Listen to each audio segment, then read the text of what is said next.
Now, a quick one on the traffic situation that breaking news that is just coming in right now. That several people feared dead following the Gristol Road accident in Kisumu.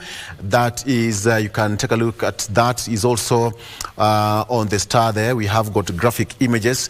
The accident scene just happened today in the morning, and that's involving a Super Metro bus. That was, he said that several people are feared dead following a Gristol Road accident that occurred between Awasi and Ahero in the Otho area. All right, the accident involved a Super Metro bus that was heading to Nairobi from Kampala.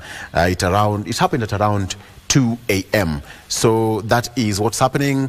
Some bodies are currently being taken to Ahero sub-county mortuary there, and I'm trying to get you more details as far as that's concerned, but what we have is that several people are feared dead. In fact, he says that 17 people confirmed dead after that road accident involving a Super Metro bus, if you can see here, around 2 a.m. after it rammed into a lorry. So we are yet to find out either that lorry was stationary by the roadside and it had no the triangles, the warning signs, it never had that probably, and the bus hit that. And the bitter part of it is you can see how it really happened. The front section of the bus is completely damaged. That is what we have at this particular hour. And of course, our condolences and grace goes to the family of the affected person. 17 persons affected so far. So that is what we have. More as far as this story is concerned, we'll be getting to you later on in our subsequent bulletins. All right, right about now, we cross over to Vivian to give us more of discussion. Vivian, what should we expect? We are about to get into a discussion that is very, very dire, especially at this point in time in this country. Victor, I am sure you have seen the cases on gender-based violence. More specifically, you have been seeing almost every single week, if not every single day, there's a woman who is said to have been killed either by a stranger, by their husband, by their boyfriends, by their ex-husbands. And I think it is time that we get to have a discussion on this. Victor, I'm also sure that you saw the march that happened on Saturday, where, you know, women came out in numbers. We also had some men there as allies, as well as children, just taking to the streets to protest and to just work on, or rather just shout about the fact that we as women deserve to live. And we're not just talking about women deserving or having a right to live. All humans have a right to live. Even as men, we suffer in silence, so to speak. I think our guest is going to answer that. Does he suffer in silence? Does he? Our guest is going to get in on that. Now, if you may allow me to just get straight into family check, and as I have mentioned, that is what we are going to be looking at today. And specifically, we want to shed light on the family setup that exposes people to gender-based violence. And joining me for this particular conversation is Pastor Wilson Githinji. Pastor Wilson, welcome to Good Morning Kenya. Thank you. You're doing well this morning? Very well. I'm Pastor Wilson Githinji, and I'm very happy to be here so that we can talk about that topic, which is calling people all the way. In fact, this is not a problem in Kenya. It is a problem everywhere in the world. When we talk about gender violence, we are talking about 4 things which are very critical. One of them is we have the physical one, the physical violence. We have the psychological one. We have the sexual abuse, and we have even the economical violence. All these are violence which are attacking us, and they are coming to us each and every day, especially in the families. And how does that look like, you know, in the family setup? Okay. On the onset, I would like, first of all, to restore the family where God required the family to be. The initiator of family is God himself. Because when I read my holy book, that is the Bible, in the book of Genesis 2 verse 18, it says, then God said, it is not good for this man to live alone. I'll make for him a helpmeet. So the idea of a family comes from God himself. And one of the things when we are looking upon this topic, we need to return to God and ask God, what was your objective in creating man and having a family? What was God's objective of having a family? One of the objectives of God having a family, we see as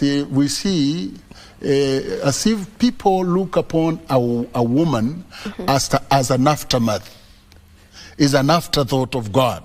Because after God creating all the things in 6 days and creating man, then God said this man needs a helper.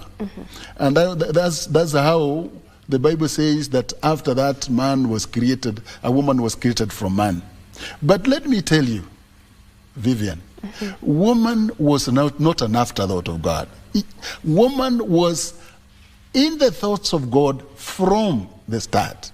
It's only that God was preparing himself to create this wonderful creature called woman. It's a wonderful creature.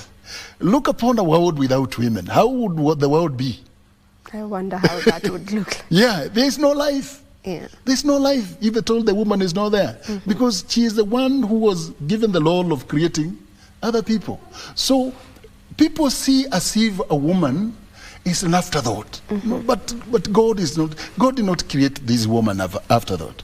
One of the things I would like us to look is when God created man, the objective was to have a harmonious, good family. A harmonious, good family where people have a relationship which is very lovable. And that is why when he wanted to create a woman, he didn't create from the dust. He created the woman from the man. So that the man can, the woman can be part of the man. And that is why the Bible says she is called woman. Yes, created from man. Now, after creation from man,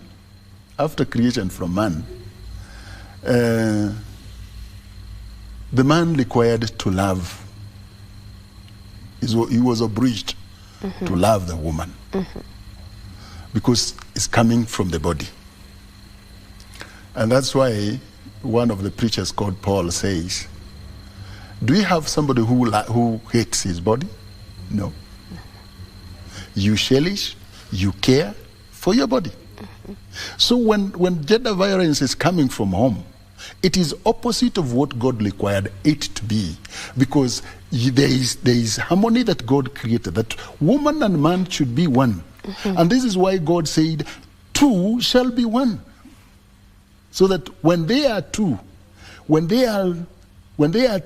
and becomes one, there is harmony, there is peace, there is love, there is all things. That relationship becomes very close. Yeah.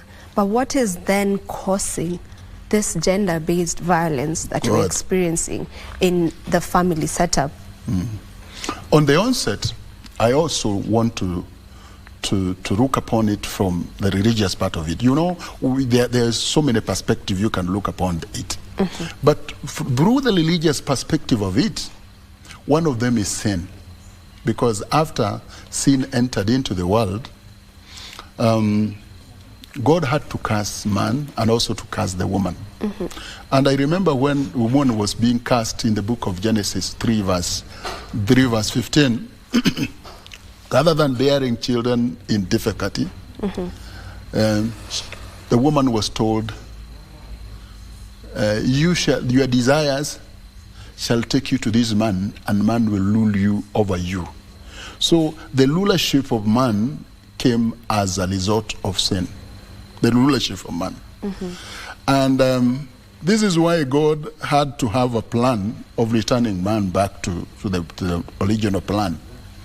And when he sent a savior, that is Jesus Christ, the Bible says that when we are in Christ, Paul says in the book of Galatians 3 verse 28, all becomes one. There is no Jew, there is no Greek, there is no male, there is no female. All have become one. So God is trying to return the plan back, where the woman will be part and parcel, a partner to man, that there is no rule.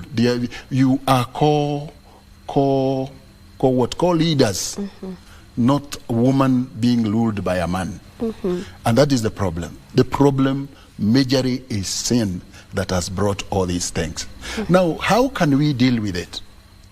One of the things that we need to deal with it is to return to the objective of God. One. That is one. And until we return to the objective of God, there will be always that rulership and violence which are there because of sin. Second, we need also to look upon the family and give a family some time so that we can be together. A research was done of 369 teenage girls and teenage boys and 415 teenage girls, and they were asked, what is the best qualification that you can give a father? The best qualification. What are the qualities of a father? The major quality of a father. Do you know what was the result? The result was we need a father who have time for his kids. So one of the things, one of the problems that we are encountering is that we have fathers who are not there for their kids to bring them up. That is one of the problems. We have fathers who are bringing up children, but they are not caring for children. We have fathers who are like snakes. The snake gives the egg and doesn't hatch the egg. The egg is left by its own. So we have fathers who are not caring upon their children. That is one. Second, we have been having a lot of customs and what else? These African customs and all these things, which are attracting that violence. I'll ask you to hold that thought. We take a break and then we come back and pick it up. All right, let's take a short break. We'll be back in a moment.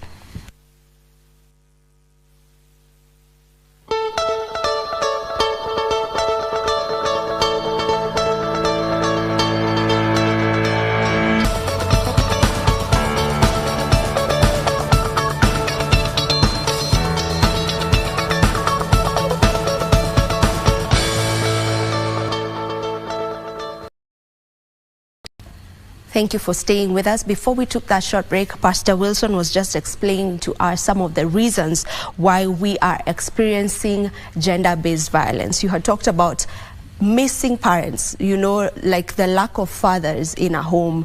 And you were just explaining to me about the second reason, which was our setup, the African setup. If you may pick it up from there. Yeah. We have the African customs and the way we are brought up. Because I remember when I married about 39 years ago, I was taken by one of the elders, and I was told, according to our custom as Kikuyus, when a lady comes from the home, she comes with the dust from the bed. That bed she was lying on in her father's. So what you need to do is to remove the dust. And how to remove the dust is to beat that woman a heavy beating. What do you mean? Yes. You beat that woman a heavy beating. That when you are outside, when you cough, she accepts. Like this is something that you were being told by the elders. So this is something that was being taught to all the men. And even some men are asking, how can you laugh with a woman at the kitchen? How can you just joke with a woman in the kitchen? You need to be always serious as a man. Those are some of the customs which are necessitating for this gender violence. Yes, because when a man grows up knowing that a woman is to be beaten, a woman is to be beaten. That will necessitate what is there. The other thing is also, there are some things that are necessitating the gender violence.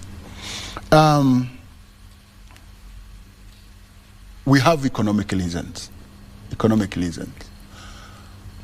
Many men are taking money as their power to rule their home. Money to rule their home. So they are overpowering women. Women are not there to handle money. I am giving the money to the family, and I need to stand for the family from the kitchen to the sitting room, even to the bedroom, because I have money. So the woman becomes like a beggar in the morning. And they have always a song in the morning. Yes, the song is sung, hakuna unga, hakuna mafuta, hakuna hii. In the evening, hakuna hii, hakuna hii. And the man is always coughing those money.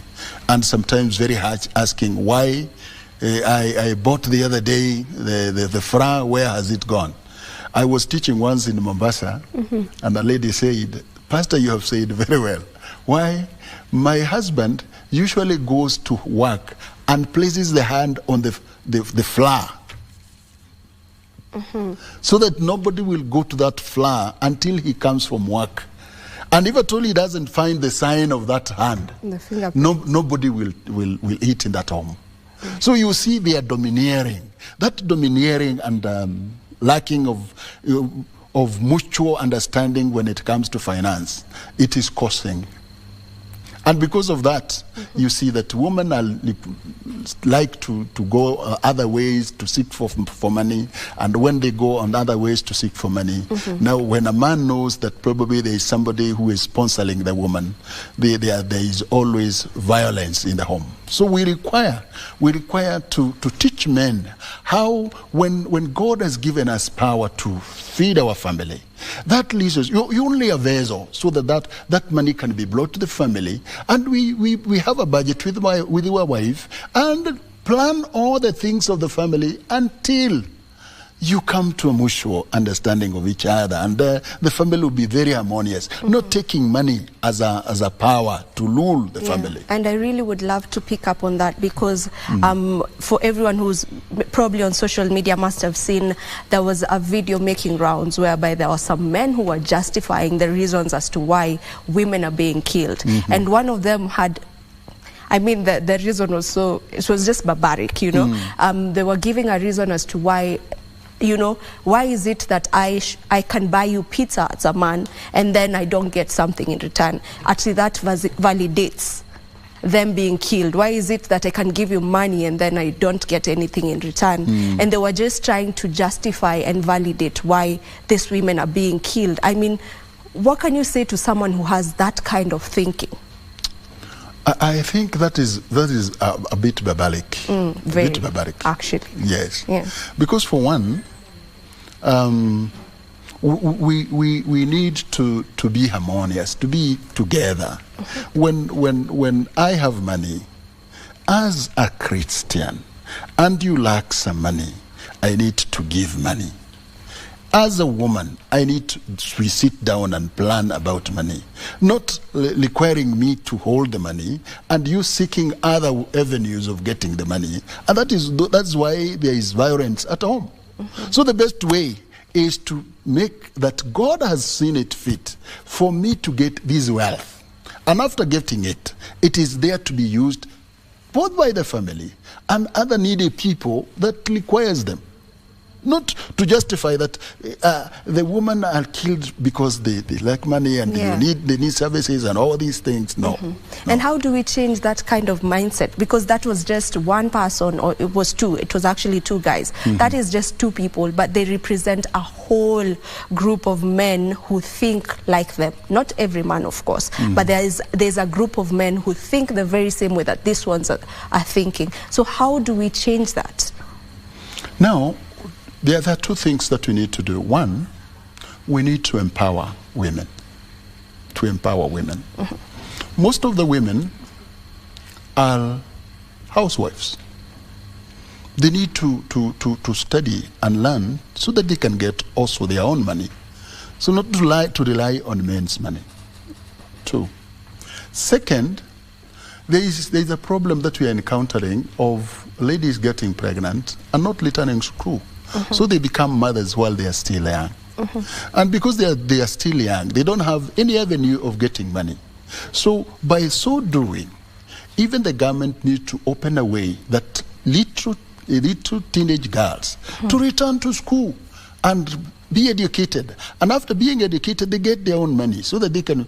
And after getting our own money, when it comes to home, what I advocate is, as a Christian, let's have mutual understanding of each other when it comes to money, and we put them in front of us and budget for those money, rather than seeing as if I'm the one coughing the money. The problem of men, when it comes to money, they count women as property. The problem of women getting money by their own self, they count that you don't need to be under any rule of any man. So I need to be very dependent. That is the problem. But when it comes to the objective of God making us live together, is that you are resource and my resource. We bring them together, put them before us, and we put all things mutually. And that will be a mentor to even our children who are looking upon us when they see there is no conflict when it comes to money. All right, and back to the family setup, just how likely is it that someone who was brought up in a family where they experienced gender-based violence, probably they saw their mom beating their dad or their dad beating their mother, how likely is it that this child will grow up and once they have a family, the same thing will happen, like they will also become violent? That's a very good question, Vivian.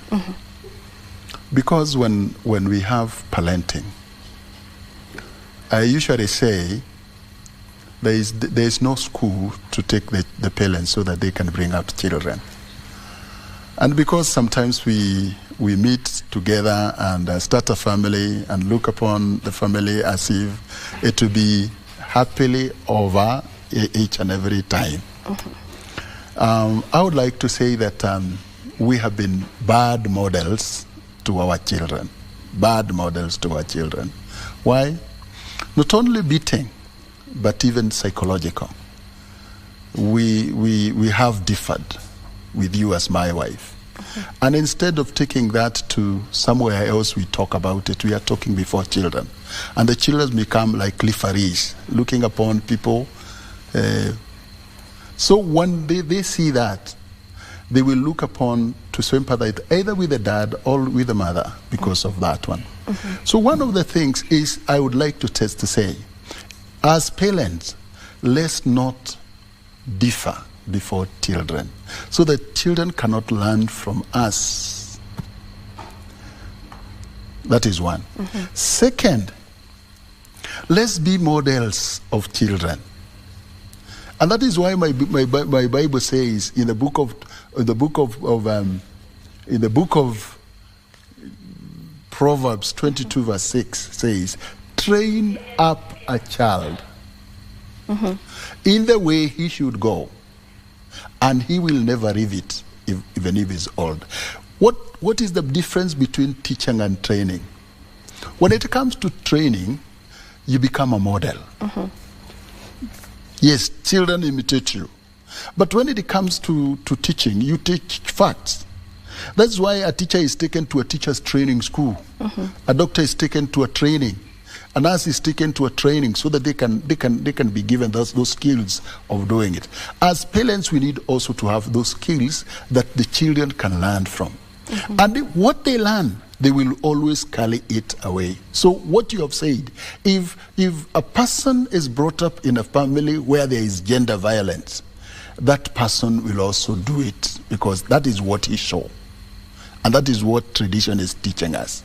Sometimes women are there to be beaten. Hawezi sikia kabla haja chapwa. But that's a thing of the past. I mean, right now, yes, it's so archaic. That was things that were taught very many years ago, I suppose. But right now, things have changed. So But you think the things have changed, but they are in there. There are so many things which are happening in homes and you don't know. You see women talking and they talk about it. Man was furious, and because he was furious, he slapped me, he kicked me, he did that to me, and all these things are happening. Those things are still happening, or those we see as if they are past. They are still there. Men have that domineering idea of beating women and all these things. They are still there. And how do we address this in the dating scene? You know, right now we're looking at it in the home setup where there's a husband and a wife. Now this girl has grown up, or this young gentleman has grown up, they've started dating. How do we address it in that scene to a point where we have a balance, like there's no gender-based violence? You know, you both see each other as human beings. Okay. Yeah.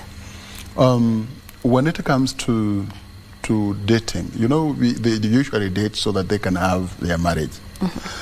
Many of the young people don't know how to date, because you meet a lady the first time and you start talking about marriage, and this is the first time, without knowing that there are some processes, and the process is that we have a casual friend, then from there we have a steady friendship.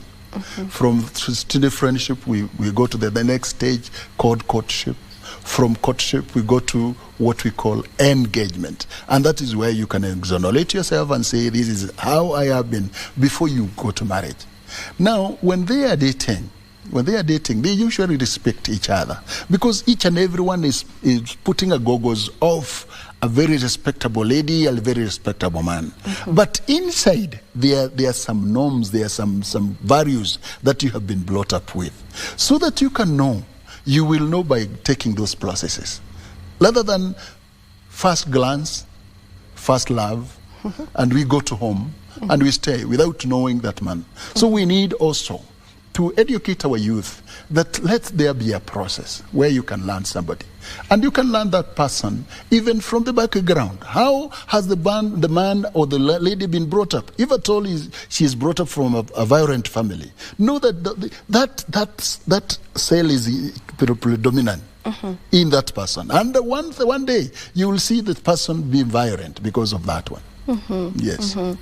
And how do we address gender-based violence in a manner that it doesn't turn into a gender war? Because as it is right now, it is a gender war as we speak. You know, it is victimizing the victims. It is, you know, pointing fingers at each other. Men are the wrong ones in this. Women are the ones who are wrong in this. How do we address it in a manner that it is not violence, it is not really a debate on who is the better gender in this situation or in this topic?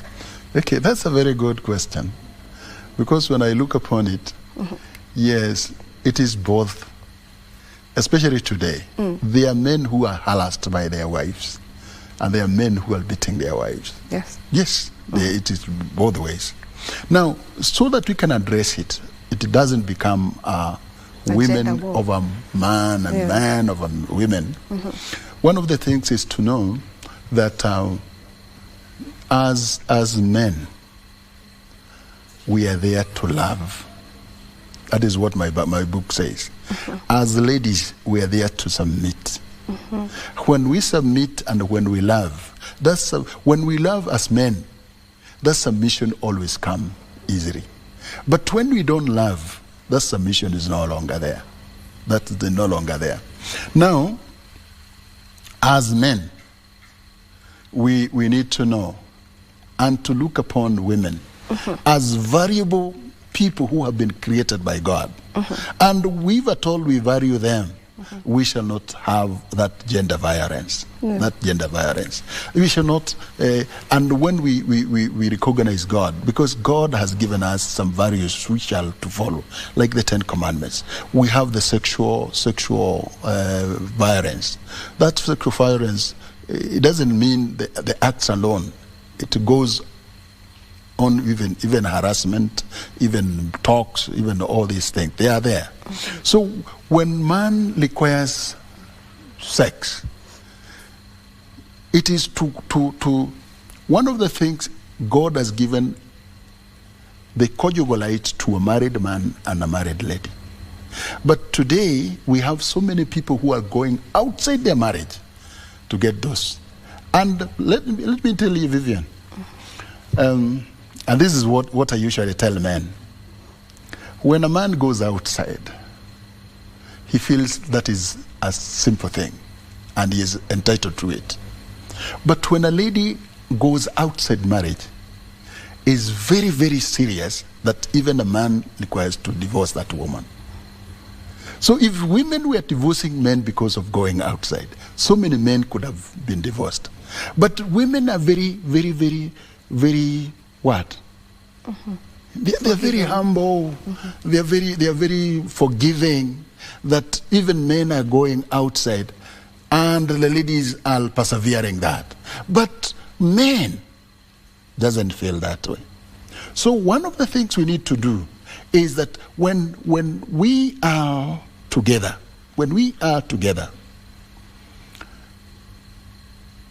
let that love be with us. Mm-hmm. And when we talk about love, so that gender doesn't appear, mm-hmm. we have so many kinds of love. Mm-hmm. One, we have a love called reciprocal love. A reciprocal love is not a love that people can have. Because when we have that reciprocal love, is a love that I'm looking for something that you can do for me. I'm reciprocating for what you have done. That is why I'm loving you. That is not the best way to love. Mm-hmm. The other one is the feeling love. Feeling love is created by God so that we can enjoy life when we are married. Mm-hmm. But people are using that feeling, those emotions, they carry them outside even of outside marriage. Mm-hmm. So we should not love because of those feelings. Mm-hmm. Now the other one is the stooge love. The stooge love is the blood love. I love my mother, I love my brother, I love all these things. Mm. That is not the best way to love. The best way to love is the love that God gave, and that love is called agape. Agape love is the love that makes two to become one. Mm-hmm. If we want gender violence to come to an end, is when we apply that agape love where two becomes one by being joined by the agape love. And I love that you've closed it on that love.